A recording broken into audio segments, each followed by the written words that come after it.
With the God of the Bible, you can make every day a new day, not every year a new year. సంవత్సరాలు లెక్కించుకుంటే problem ఏంటంటే జనవరి 10 వచ్చేటప్పటికి సంవత్సరం మాసిపోతుంది. నెలలు లెక్కించుకుంటే problem ఏంటంటే ఓ 10 రోజులు అయ్యేటప్పటికి మళ్ళీ నెల కూడా మాసిపోతుంది. బట్ మనం ప్రతి దినాన్ని లెక్కిస్తే you can enjoy life afresh every day. ఎందుకంటే ఈ ఫ్రెష్నెస్ ఎక్కడి నుంచి వస్తుందంటే ఫ్రమ్ ద లార్డ్. చాలా అద్భుతమైన మాటలు అంటాడు ఇదే మోషే. అందుకని తర్వాత వెళ్ళి ఏమంటాడంటే ఉదయమున నీ కృపతో మమ్మను తృప్తిపరచము అంటాడు. అంటే every day grant us your fresh grace అంటాడు.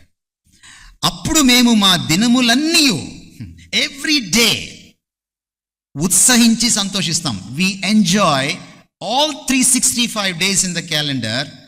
Day by day we enjoy, and this is the secret of enjoying life. మానవ జీవితంలో ఈ ఫైనైట్నెస్లో, ఈ పరిమిత తత్వంలో మనకి తొందరగా విషయాలు బోరు కొడతాయి. పెళ్ళైన వాళ్ళని అడగండి, మీకు పెళ్ళైనప్పుడు ఎలా ఉంది, ఇప్పుడు ఎలా ఉంది అని. పెళ్ళైన కొత్తల్లో ఎలా ఉంది, ఇప్పుడు ఎలా ఉంది అని. పెళ్ళైన కొత్తలో కాఫీ అనగానే ఆవిడ ఎలా రెస్పాండ్ అయింది, 10 ఏళ్ళైన తర్వాత కాఫీ అనగానే ఆవిడ ఎలా రెస్పాండ్ అవుతుందో మీరు ఆలోచించండి, మీకు తెలిసిపోతుంది. పెళ్ళైన వాళ్ళందరికీ నేను పెద్ద చెప్పక్కర్లేదు. ముఖ్యంగా భర్తలకి చాలా బాగా తెలుస్తుంది, భార్యలకి ఇంకా బాగా తెలుస్తుంది. పెళ్ళైన కొత్తల్లో మీరు ఆఫీస్ అవ్వకముందే ఇంటికి వచ్చేస్తారు. పెళ్ళై 10 సంవత్సరాలు అయిన తర్వాత మీరు ఆఫీస్ అయినా ఇంటికి వెళ్ళరు. మీరు ఆ బజ్జీల కొట్టు దగ్గర, ఏ రచ్చబండ దగ్గర మీరు కూర్చొని ఉంటారు. మొన్న ఈ మధ్య కరోనాలో ఒక భర్త మోడీ గారికి లెటర్ రాశాడు. ఏంటంటే మా భార్యను నైటీలో రోజు చూడలేకపోతున్నాను, తొందరగా లాక్డౌన్ ఎత్తిండి అని. Life is so boring. ఒక ఆయన అన్నాడు బిఫోర్ మ్యారేజ్ ఎలా ఉంటుందంటే లైఫ్ ఈజ్ లైక్ ఎయిర్టెల్ అంట, ఎక్స్ప్రెస్ యువర్ సెల్ఫ్, కావాల్సినంత ఫ్రీడమ్ ఉంటుంది. After engagement life is like Hutch dog, wherever you goes network follows. ఎక్కడున్నావు అని ఫోన్ వస్తూనే ఉంటుంది. అందుకే ఎంగేజ్మెంట్కి మ్యారేజ్కి మధ్యలో ఫోన్ బిల్ పేలిపోతుంది. అందుకే తొందరగా చేసేసుకోవాలి.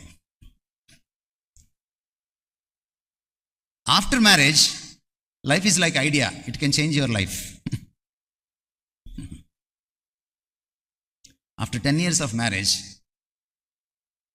Life is like BSNL. John గారు నన్ను క్షమించాలి, the subscriber is not available. Life is so boring without God. But with God, every day is a new day. మీరు విలాపక వాక్యాల్లోకి వెళ్తే అక్కడ ఒక అద్భుతమైన మాట మీరు చూస్తారు. విలాప వాక్యాల్లో, విలాప వాక్యాలు 3వ అధ్యాయము మీరు చదివితే 23వ వచనంలో అనుదినము నూతనముగా ఆయనకు వాత్సల్యత పుట్టుచున్నది. ఆయన ప్రేమ మన పైన ఆయన కురిపించే ప్రేమ. వాత్సల్యం అనేది అది తల్లిదండ్రులు బిడ్డలపై కురిపించే ప్రేమను వాత్సల్యం అంటాం. భార్యాభర్తలు ఒకరి పట్ల ఒకరు చూపించే ప్రేమను అనురాగం అంటాం. అక్క చెల్లెళ్ళు అన్నదమ్ముళ్ళు పంచుకునే ప్రేమను ఆప్యాయత అంటాం. పక్కింటి వాడితో క్లాస్మేట్తో పంచుకునే ప్రేమను స్నేహం అంటాం. వాత్సల్యం అనే మాట వాడుతున్నాడు. ఒక తండ్రి తన బిడ్డను ప్రతిరోజు కొత్తగా ప్రేమించినట్టుగా ఒక కొత్త వాత్సల్యంతో ఎవ్రీ డే ఆయన ప్రేమిస్తా. ఆయనకు వాత్సల్యత పుట్టుచున్నది అనుదినము నూతనముగా. ఈ దేవుడితో మనం కనెక్ట్ అవ్వడం చాలాసార్లు చేయము. మనం 31వ తారీఖు రాత్రి కనెక్ట్ అయినట్టు 364 రోజులు కనెక్ట్ అవ్వమండి. అదే మన పాపం. మీ పాపం ఏదో అబద్ధమో, వ్యభిచారమో, లేకపోతే నరహత్యో, లంచం తీసుకోవడమో, ఎవరినో దుర్భాషలాడమో, కుళ్ళు కుతంత్రాలు పెట్టుకోవడమో, ఇవన్నీ మీ పాపాలు అయితే అయి ఉండొచ్చు. ఈ రాత్రి మీరు కాసేపట్లో ఒప్పుకుంటారు, లెంపలేసుకుంటారు. కానీ మీరు తప్పకుండా ఒప్పుకోవాల్సిన పాపం ఒకటి ఉంది. ఆయన మనం నిర్లక్ష్యం చేస్తాం 364 రోజులు. దేవుణ్ణి ప్రేమించాల్సిన రీతిలో ప్రేమించకపోవడమే అతిపెద్ద పాపం. ఎందుకంటే అదే అతిపెద్ద ఆజ్ఞ. ఆజ్ఞ అతిక్రమమే పాపం. అతిపెద్ద ఆజ్ఞను అతిక్రమించడమే అతిపెద్ద పాపం. ఈ రాత్రి మనం అది రియలైజ్ అవ్వాలి. If you connect with this God so intimately on a daily basis, you will enjoy this grace and love, and every day will be a fresh, will be a new day. Life will never be boring for a Christian. ఈ దేవుడితో మనం connect అవ్వడం నేర్చుకుంటే ఆయన కృప, ఆయన వాత్సల్యం మనల్ని ప్రతిరోజు కొత్తగా పలకరిస్తాయి. కొత్తగా ఆయన మనం చూస్తాం, కొత్తగా ఆయన ప్రేమను రుచి చూస్తాం. మీకు యేసుక్రీస్తు వారు ఒక మాట అన్నారు, ఈనాటి కీడు ఆనాటికి చాలు. చాలా అంతరార్థం ఉంది అందులో. మత్తయి సువార్త 6వ అధ్యాయం చివరి వచనంలో ఆయన మాట అన్నారు, ఈనాటి కీడు ఆనాటికి చాలు. సుఖంకి కష్టానికి ఉన్న పెద్ద డిఫరెన్స్ ఏంటంటేనండి, సుఖం తొందరగా బోరు కొడుతుంది. మీరు ఒక మంచి బెడ్ కొనుక్కోండి, మీరు చూసుకోండి ఎన్ని రోజుల్లో బోరు కొడుతుందో. మీరు ఒక మంచి ఫ్రిడ్జ్ కొనుక్కోండి, ఎన్ని రోజుల్లో బోరు కొడుతుందో చూడండి. మీరు ఒక మంచి కార్ కొనుక్కోండి, ఫస్ట్లో మీరు గీత పడినా వెలవెల్లాడిపోతారు కదా. ఒక సంవత్సరం అయిన తర్వాత చూడండి, ఫస్ట్లో ఊరికూరినే తెలుస్తుంటారు కారు, మీరు సంవత్సరం అయిన తర్వాత చూడండి. మీరు ఒక ఇల్లు కట్టుకోండి, ఎన్ని రోజులకు బోరు కొడుతుందో చూడండి. మీరు అమెరికా వెళ్ళండి, ఎన్ని సంవత్సరాల్లో బోరు కొడుతుందో చూసుకోండి. సత్యం ఇది. కానీ కష్టం ఉంది చూసారా, కష్టం ఎప్పుడు బోరు కొట్టదు. మీ తాతనో ముత్తాతనో జేజమ్మనో బామ్మనో అడిగి చూడండి, వాళ్ళు చెప్తారు మీకు. ఎందుకంటే ఇప్పుడు జనరేషన్కి కష్టం తెలియకుండా తల్లిదండ్రులు పెంచుతున్నారు. అది తల్లిదండ్రులు చేసే పెద్ద తప్పు. ఎందుకంటే కష్టం తెలియకుండా పెంచితే జీవితంలో ఎలా పైకి రావాలో తెలియదు. కష్టం ఎప్పుడు బోరు కొట్టదు. ఎందుకో తెలుసా, నిన్నొచ్చిన కష్టం ఈరోజు రాదు, అది ఎప్పుడు కొత్తగానే పలకరిస్తుంది. అందుకని మనకి కొత్త కృప కావాలి, కొత్త వాత్సల్యం, దేవుని వాత్సల్యం కావాలి. 2025లో ఎన్ని కష్టాలు ఉన్నాయో మనకు తెలియదు, కానీ ఆయన కృప ఉంటే ప్రతి దినాన్ని ఎంజాయ్ చేయొచ్చు.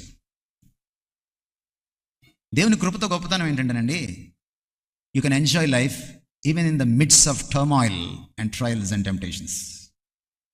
శోధనల మధ్య, శ్రమల మధ్య, సుడిగుండాల మధ్య నువ్వు జీవితాన్ని ఆస్వాదించగలవు. Because his grace is greater than any difficulty. నాకు శరీరంలో ముళ్ళు తీసేయమని పౌలు అడిగితే నా కృప చాలన్నాడు ఆయన. ఏ పాఠం నేర్చుకుందాం, ఏముంది అందులో అంతరార్థం? నా కృప నీ అస్వస్థత కంటే గొప్పది. నా కృప నువ్వు కరోనాలో నన్ను పోగొట్టుకుంటే దానికంటే గొప్పది. నా కృప నీకు ప్రమోషన్ రాకపోతే వచ్చే బాధ కంటే గొప్పది. నా కృప నీకు పెళ్ళి కాకపోతే నువ్వు పడతావే నిందలు, బాధలు, దానికంటే గొప్పది అని చెప్తున్నాడు దేవుడు.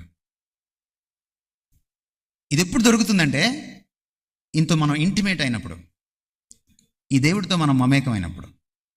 ఈరోజు క్రైస్తవంతో సమస్య ఏంటంటేనండి, మనము మమా క్రైస్తవంలో ఉన్నాం. ఈ రోజున చర్చికి వస్తాం, దేవుడిని పలకరిస్తాం, బయటికి వెళ్ళిపోతాం, ఇంకా ఆయనకి మనకి పెద్ద సంబంధమే ఉండదు.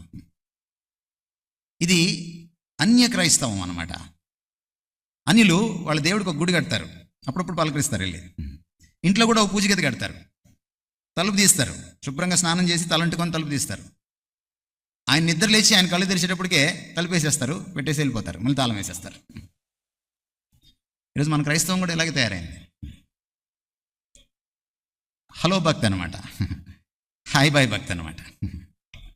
మనం దేవుడితో పెనవేసుకోవడం పోయింది ఈ రోజున. మనం పాస్టర్ దగ్గరికి వెళ్ళి ప్రార్థన చేయమని అడగడం తెలిసింది, కానీ మనకై మనం ఏకాంతంగా ప్రార్థన చేసుకోవడం మర్చిపోయి చాలా కాలం అయింది.